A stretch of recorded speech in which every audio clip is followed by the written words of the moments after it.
Bonsoir à tous et bienvenue dans ce Sky Echo, le magazine qui vous raconte la vie des acteurs économiques du territoire de Saint-Quentin en Yvelines. Dans cette émission, nous allons plonger dans le monde industriel saint-quentinois, des entreprises spécialisées dans la mécanique de haute précision et qui vont bénéficier du soutien de la région Île-de-France dans le cadre de son plan de relance pour l'industrie. Voici le sommaire du 6e numéro du Sky Echo. Une 5e édition 100% numérique dans le contexte de crise sanitaire. Le Sky Business Day a rassemblé 400 entreprises à travers 1000 rendez-vous pour nouer des partenariats commerciaux. La région Île-de-France a détaillé son programme Relance Industrie. Dans les Yvelines, 16 entreprises soutenues à hauteur de 10 250 000 €. Parmi elles, 2 PME industrielles saint-quentinoises, Gameka à Guyancourt et Mécanique Atelier de Coignères. Enfin, découverte d'une innovation développée au SkiCube, Agrinity, un système numérique pour accompagner les agriculteurs dans leurs activités, une solution développée par la start-up Hortix. C'est le rendez-vous pour les entreprises afin de faire des affaires. Le Sky Business Day est sa 5e édition qui s'est déroulée le jeudi 26 novembre en visioconférence. Un rendez-vous traditionnel pour le monde économique de Saint-Quentin en Yvelines. Écoutez le président de l'agglomération Jean-Michel Fourgous et sa vice-présidente en charge du développement économique Alexandra Rosetti. Donc on a 400 entreprises qui sont connectées donc avec nous. Il y a déjà 1000 rendez-vous d'affaires qui sont programmés. Donc voilà, tout ça va dans le bon sens. Ça démontre qu'il y a toujours de l'appétence pour faire des affaires et que les entreprises ont vraiment besoin de ce type de rendez-vous. Il y a eu aussi des animations diverses, il y a eu des webinaires, des tables rondes toute la journée, avec en moyenne 365 participations à ces diverses animations. Donc il y a eu le côté prise de rendez-vous qui a bien fonctionné et puis les animations aussi. Depuis le début de cette émission, nous sommes au sein de la société Mécanique Atelier de Coignères, une entreprise spécialisée dans la mécanique de précision. Plus de 80% de son activité est réalisée dans le secteur de l'aéronautique. Cette PME de 26 collaborateurs est dirigée par Georges Dacosta. Venez, on va le rejoindre.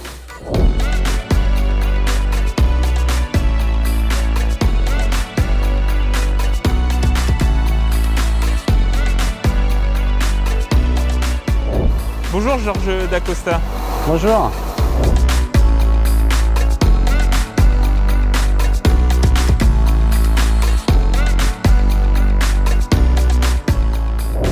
En quoi consiste votre activité et comment avez-vous été impacté par la crise sanitaire ?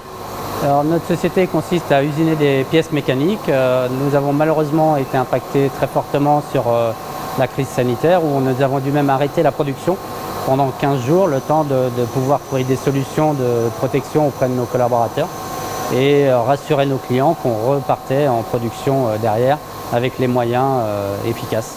On a perdu malheureusement 30% de notre chiffre d'affaires. Alors quelles pièces vous fabriquez par exemple ? Alors, on fabrique des pièces essentiellement sur le secteur aéronautique qui vont directement pour Dassault Aviation ou d'autres équipementiers.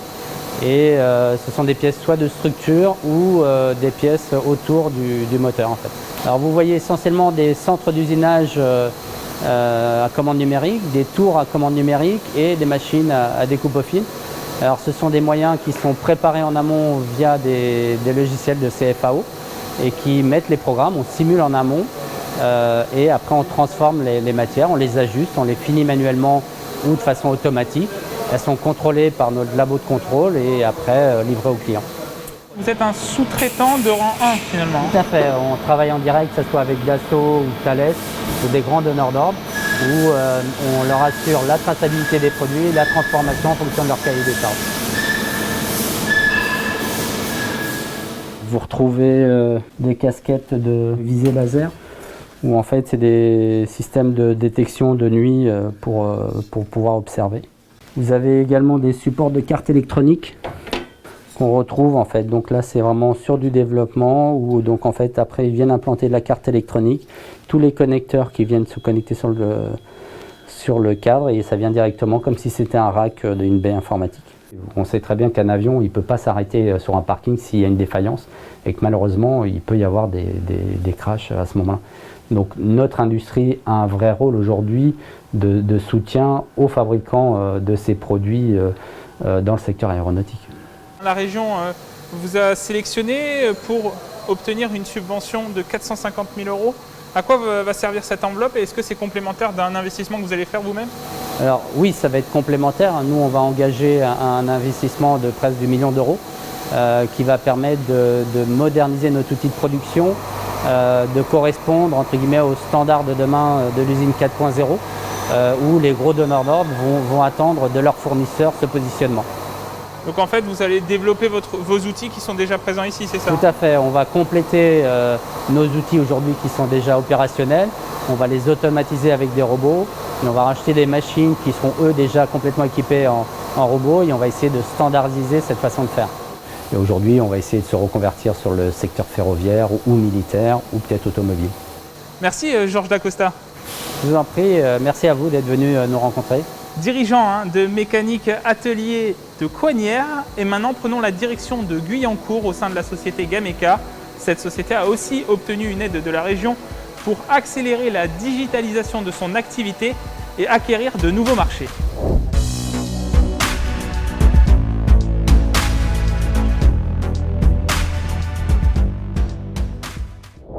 Nous sommes situés devant l'entreprise Gameka à Guyancourt, une société de 18 collaborateurs engagés dans la fabrication de pièces de prototypes dans le secteur de l'automobile et du pétrole. Venez, on va rencontrer Isabelle Chaillot, sa co-dirigeante. Bonjour.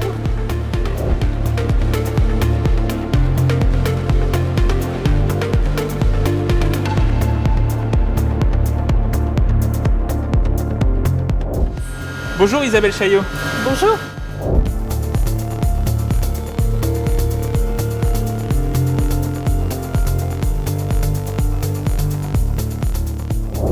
Alors qu'est-ce qui se passe chez Gameka? Qu'est-ce que vous faites concrètement au quotidien? Alors nous sommes spécialisés dans la mécanique de précision. Nous fabriquons des pièces à façon selon des plans dans des matières différentes, que ce soit du métal ou plastique.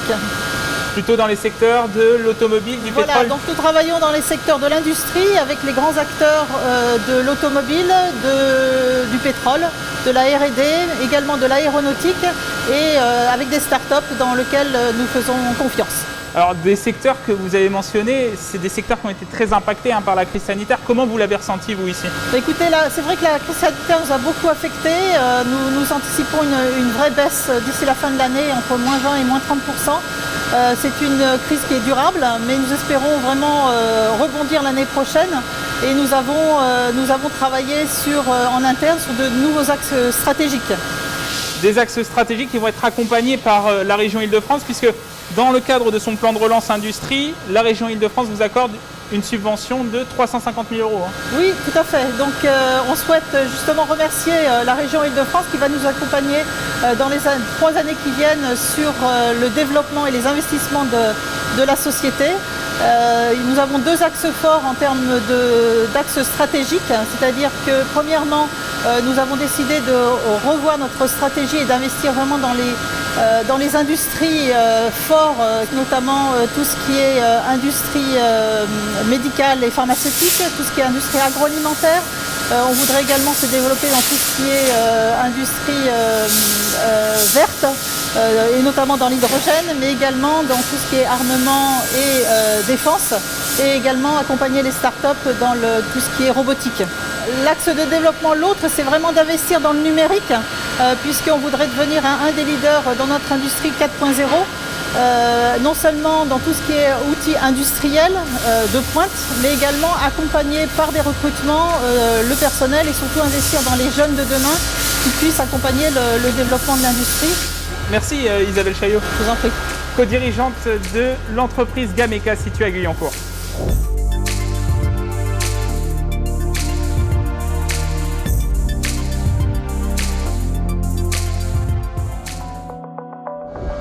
Une découverte dans ce Sky Eco d'une solution qui mêle agriculture et technologie.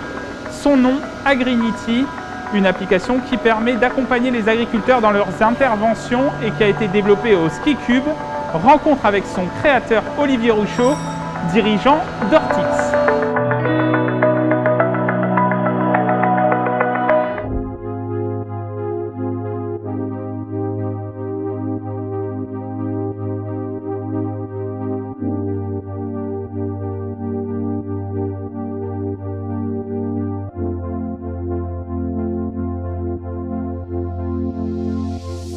Je m'appelle Olivier Ruchot, j'ai 49 ans.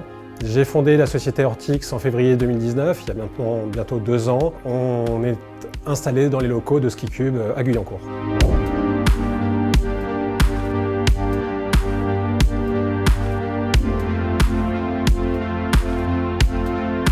Ortix, c'est une société qui développe des solutions numériques pour l'usage des agriculteurs.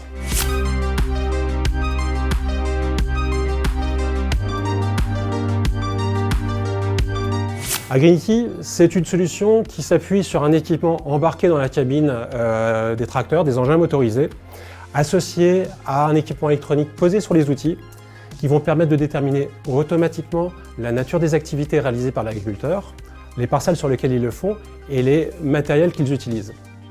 De cette manière, on va déterminer sans aucune saisie ce que l'agriculteur est en train de faire de façon à répondre à une obligation de traçabilité. D'autre part, Agrinity va interagir avec le chauffeur, avec l'agriculteur dans sa cabine directement, quand il aura besoin d'informations complémentaires sur cette activité. Agrinity sait que l'agriculteur est en train de semer, il sait dans quelle parcelle, et il va demander à l'agriculteur la nature, la variété qu'il est en train de semer.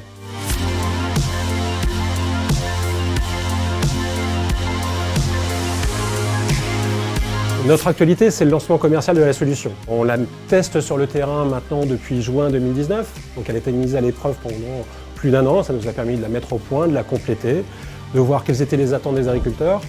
Et on a terminé cette phase de prototypage et de réalisation pour aboutir à une solution commerciale qui est maintenant disponible depuis le mois d'octobre, avec une première commercialisation au travers du groupement avec lequel on a signé, donc le groupe Noriap, qui propose aujourd'hui en avant-première Agrinity à ses adhérents.